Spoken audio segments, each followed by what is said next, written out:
Episodic Chaos. Season 8 is built as an episodic season rather than a serialized one. Episodic means each episode sets up a premise, defines the rules of that premise, and resolves its immediate stakes within the same half hour. Serialized means a season-long goal or villain ties weekly events into one chain where each episode plants clues for a larger payoff. Without a single season-spanning spine, Season 8 asks each episode to stand on its own concept quality. That choice delivers variety, but also produces the chaos many viewers feel. Tone, genre, and stakes shift sharply from week to week because no master plot normalizes the swings. This structure changes how you watch. In an arc season, you tolerate a weaker week because it still advances the big story. Here, a weaker week has nothing to lean on, so it sticks out. Conversely, a strong one-off feels complete and memorable because it is not just part 2 of 5, it is a full problem with a full solution. The show uses this freedom to jump between ideas, punishment simulations, trash world economies, space espionage, without checking back to a lore scoreboard. Because plot continuity is not carrying the load, emotional continuity has to. The season puts the Smith family back in focus and uses A-B plotting, two parallel storylines in one episode, to keep multiple characters active. That design creates weekly cohesion at the human level. Jerry faces a dignity problem while Rick tackles a science one. Beth negotiates a boundary while Morty challenges Rick's plan. Viewers leave each week with completed beats for more than one person, which substitutes for a missing season-long thread. Want to see how other seasons handled their overarching plots? Check out our video, Rick and Morty. Season 8 Explained. The post-Prime era changes everything to understand how Season 8 breaks from tradition. Time punishment. Episode 1 operates on a clear mechanical premise. Rick traps Summer and Morty in a simulation that runs at a vastly higher subjective speed than real life. This is time dilation. Inside the sim, 17 years pass while only hours pass outside. The simulation is built to teach a single social rule: return the charger, so the entire society they experience repeats and enforces that norm. The aim is not debate, but conditioning. Repeat the lesson until it is inescapable. Two rule sets drive the fallout. First, memory. Rick plans a mind wipe when they emerge to restore the status quo. A mind wipe here targets episodic memory, the record of personal events, but can leave procedural traces, skills, habits, triggers. Second,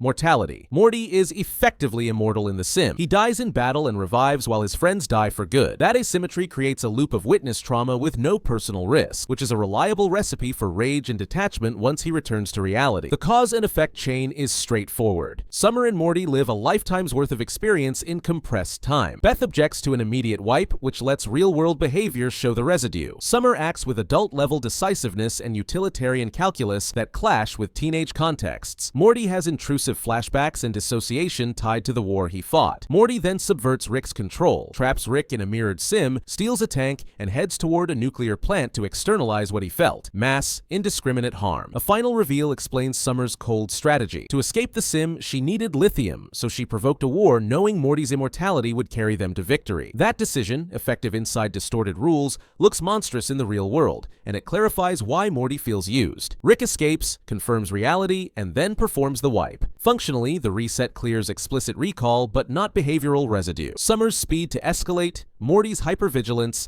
and Rick's pain leaking through bravado. The episode shows how control technologies can tidy memories, but cannot fully erase consequences. Curious about other times Rick's inventions backfired spectacularly? Our video, Every Major Rick Prime's Lie Explained, shows how Rick's manipulations have consequences across dimensions. Imperfect growth. Growth here means observable reductions in cruelty and control, fewer contemptuous put-downs, more willingness to share problem-solving, and more moments where Rick doesn't override others' agency. Across most episodes, Season 8 shows these adjustments subtly. He supports a partner rather than sidelining them. He lets a plan run without hijacking it. He solves without belittling the solver. The show still preserves his edge, but the baseline trend is restraint. 2 episodes stage regressions to prove the arc is earned, not assumed. In Summer of All Fears, Rick's control reflex becomes punishment at industrial scale. He designs a time-dilated lesson, unintentionally lets it run for 17 years, and then reaches for a wipe to clean the ledger. That is not boundary setting. It is coercive environment design with post hoc erasure. In Morty Daddy, prior contempt has encoded itself into the world. Salvatrons now destroy anything valuable because the last time they brought him something good, he yelled at them. Even when he behaves better today, yesterday's intimidation still distorts outcomes. The season then enforces consequences. Morty flips Rick's own tool on him, proving that Rick cannot monopolize moral authority or technical control. Beth blocks the immediate wipe, showing that household governance can check Rick even when he holds the gadgets. In the Trash World story, story, systems refuse to optimize for Rick because they have already adapted to avoid his anger. Plans stall, resources disappear, and Rick has to operate under constraints created by his earlier behavior. Enforcement is also social. Morty is more assertive. He yells back and forces Rick to justify choices in the moment. That real-time pushback breaks the loop where Rick's brilliance auto-wins debates. Jerry, Beth, and Space Beth similarly provide counterweights by taking responsibility for fixes that do not depend on Rick. Together, these checks create a feedback system. Growth is rewarded with smoother collaboration. Regression is met with immediate costs. The arc reads as imperfect progress. Trend up, with visible slip-ups that create friction, the show refuses to magic away. Enjoying these character insights? Subscribe and ring that notification bell. Your support helps us analyze every nuance of character development in Rick and Morty. We're building a community of fans who love diving deep into the psychology behind the chaos. Family focus. An A/B plot is two parallel storylines in the same episode. The A plot usually carries the sci-fi engine, and the B plot carries a domestic or relationship problem. Each thread has its own setup, escalation, and resolution. This design matters in Season 8 because it guarantees screen purpose for more than one character every week and creates local cohesion in a season without a grand arc. Mechanically, A/B structure solves two specific risks. First, it prevents an overscaled A plot from swallowing the runtime. When a cosmic crisis is burning, the B thread reserves minutes for human-level decisions. Apologies made, lines drawn, duties accepted, so emotional causality stays legible. Second, it distributes agency. In single-track adventures, Rick plus one partner can crowd out everyone. With AB, Jerry, Summer, Beth, Space Beth, and Morty each get goals, obstacles, and payoffs. That spreads decision weight across the household rather than concentrating it in Rick's hands. The format also stabilizes tone. Season 8 swings from farce to sober drama. Cutting between A and B lets the episode regulate temperature. If the A thread is grotesque or intense, the B thread can process consequences at a manageable scale. If the B thread carries heavy content, the A thread can keep the pace buoyant without trivializing anything. The alternation is structural, not decorative. Edit rhythm, scene length, and act breaks all enforce it. Finally, A-B plotting substitutes for serial cohesion by ensuring double closure each week. Even if the sci-fi solution ends in controlled chaos, the B plot can land a clear behavioral adjustment. Jerry earns trust. Beth sets a boundary. Morty enforces a limit. Summer accepts a cost. Viewers thus get two completed arcs in 22 minutes. In a season with no advertised next big storyline, that reliability is what makes episodes feel complete rather than disposable. It is also why the family reads as back in the show. They are not commentary around Rick's mission. They are parallel problem solvers whose choices matter to outcomes. Want to see the complete transformation of another Smith family member? Watch how Jerry went from loser to hero in Season 8, Rick and Morty, to see the most surprising character arc of the season. Agency shift. Season 8 redistributes agency, the power to set goals and change outcomes so that the family, not just Rick, moves the plot. This rebalancing has four visible components. Morty becomes assertive. Assertiveness means interrupting harmful momentum in real time, not complaining after the fact. Morty now challenges plans, yells when needed, and forces Rick to negotiate steps, risks, and endpoints. This changes scene mechanics. A situation that would normally escalate under Rick's momentum now forks because Morty imposes a checkpoint. The effect is fewer catastrophic resets and more mid-course corrections that preserve relationships. Jerry is elevated. Elevation here is not sudden genius. It is better fit. A/B episodes create problems that reward persistence, sincerity, and unglamorous caretaking, the exact places Jerry can excel. He becomes the hinge for B-plot payoffs, holding a boundary kindly, finishing a task others ignore, or modeling patience when competence contests go nowhere. His scenes increasingly carry stakes rather than just punchlines, and his choices change family outcomes. Summer reads mixed. The simulation in Episode 1 aged her internally. Adult decisiveness and utilitarian calculus now appear in teenage contexts. In crises, that can look like leadership. In hallways and kitchens, it can look brittle or overcorrecting. The variability is not random. It is a clash between internal age and external context. Season 8 surfaces this gap on purpose, which is why Summer can feel mid in one episode and sharply effective in another without the writing contradicting itself. Beth and Space Beth trend more likable through co-agency. Co-agency means they act on shared goals rather than competing for the same narrative slot.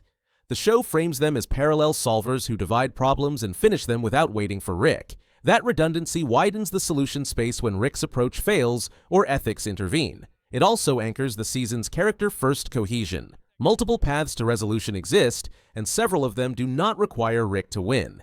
Each character's journey deserves its own spotlight. Subscribe to catch all our individual character studies. Tonal Swing. Tonal range describes how far the show moves between comedy and seriousness. Most Season 8 episodes are overtly funny. Idea-dense premises generate frequent jokes, and the rebalanced family gives more characters room to land punchlines that connect to decisions rather than to throwaway riffs. A/B plotting supports this by letting one thread carry comedic release while the other advances consequences, so humor does not erase stakes. The finale chooses the opposite register. It uses long stretches with no jokes and puts a family member in acute danger. The purpose is to force an ethical reckoning Rick cannot reframe as a science problem. A specific music cue, "Don't Look Back," serves as an audible thesis. Stop living in the past. The episode then shows why that instruction matters. Rick's fixation on what he lost has collateral damage. It harms Beth in ways that cannot be hand-waved by intellect or gadgets. The episode's structure, slow scenes, minimal quips, direct lines, keeps focus on the decision, not on spectacle. This swing does not come out of nowhere. 2 season-long design choices prepare it. First, family-forward A/B stories keep human-scale stakes visible even in comedic weeks, so a serious ending is an intensification rather than a genre break. Second, skipping the usual sketch format pressure release shifts the tonal average slightly toward narrative seriousness without making the run dour. The result is a season that can be both laugh-heavy and emotionally credible. The finale closes a character problem instead of launching a new lore mystery. That choice aligns with the season's priorities. In a serialized year, the last scene would tease the next villain. Here, it plants a behavioral pivot. Rick chooses not to anchor his identity in grief loops. Because the year has repeatedly shown other family members exercising agency, that pivot lands as part of a broader rebalancing rather than as a temporary mood. The change is small in words and large in effect. Fewer reflexes that burn others to feed a wound. Want to understand the emotional weight behind Rick's choices? Watch Rick's heartbreaking final goodbye to Diane explained and analyzed to see how his past continues to shape the present. Cable gap. Interdimensional Cable is the show's sketch anthology tradition. Characters channel surf TV from infinite universes, producing fast, loosely connected vignettes that prioritize improvisation over plot. Functionally, it serves 3 purposes. It is a pressure release valve, a place where consequences are minimal and joke density is maximal. It is a pacing landmark, a mid-season checkpoint that pauses ongoing threads. It is a performance showcase, a format built to highlight voice actor riffing. Season 8 doesn't have this episode. The absence matters for rhythm and expectation. Without a sketch valve, the season has to distribute humor inside standard narrative episodes. Jokes now live in scenes that also carry responsibilities. Boundaries set, repairs made, lines crossed. The overall curve therefore feels denser. Fewer ritualized breathers, more continuous negotiation of stakes. Expectations amplify the effect. Many viewers assume a sketch entry will appear because it usually does. Trailers and animatics sometimes tease channel surf energy, which primes people to expect it again. When it does not arrive, the laugh curve lacks the 1 week designed for pure riffing. That pushes the perceived volatility up. Comedic peaks and sober moments sit closer together because nothing cordons off maximum silliness for 30 minutes. At the same time, the missing tradition clarifies what the season is trying to do. By keeping comedy inside A/B structured stories, the show privileges situational humor with consequences over free-form absurdism. Jerry's elevation works better in this environment. His jokes now attach to decisions that change outcomes. Morty's assertiveness reads more clearly when comedy occurs within conflicts he is actively steering. If a future season restores the sketch format, it will serve as a familiar landmark and a voice acting showcase. In Season 8, Closing the Valve emphasizes the character-first project. Humor is plentiful, but it is embedded in problem-solving rather than spun off into consequence-free channels. Missing traditions and hidden meanings, we're uncovering them all. Subscribe to stay in the loop. Beautiful mess. Season 8 earns the label a beautiful mess for measurable reasons. Relative to Season 7, it produces many genuine highs but sets them next to sharper drops. The explanation is structural and tonal, not mysterious. With no central arc to average things out, every week rises or falls on idea execution and character follow-through. A strong concept lands as a standout because it resolves cleanly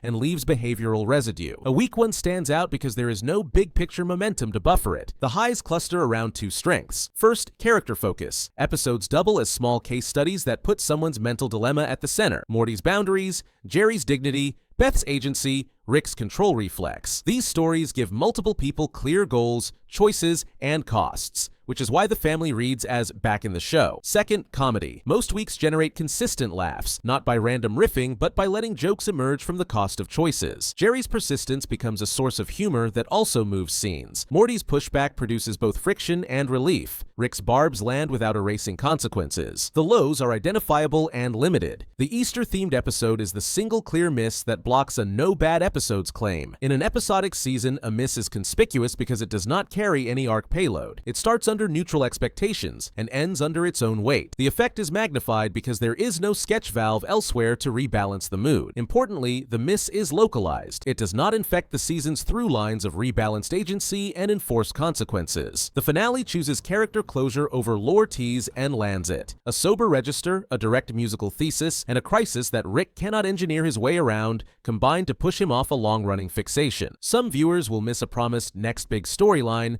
but the season has made its priorities clear. Fix how the family operates before you widen the canvas again. That clarity is why the year can be great and messy at once. Many strong ideas, one glaring outlier, a few jarring absences, and a consistent insistence that choices cost. Growth is imperfect, and resets are never clean. Did this comprehensive breakdown blow your mind? Subscribe and become part of our Rick and Morty analysis family. Every subscription shows us that deep, thoughtful content like this is what you want to see. We're planning even more ambitious breakdowns, theory videos, and exclusive content that only our subscribers will get early access to. Help us reach our next milestone.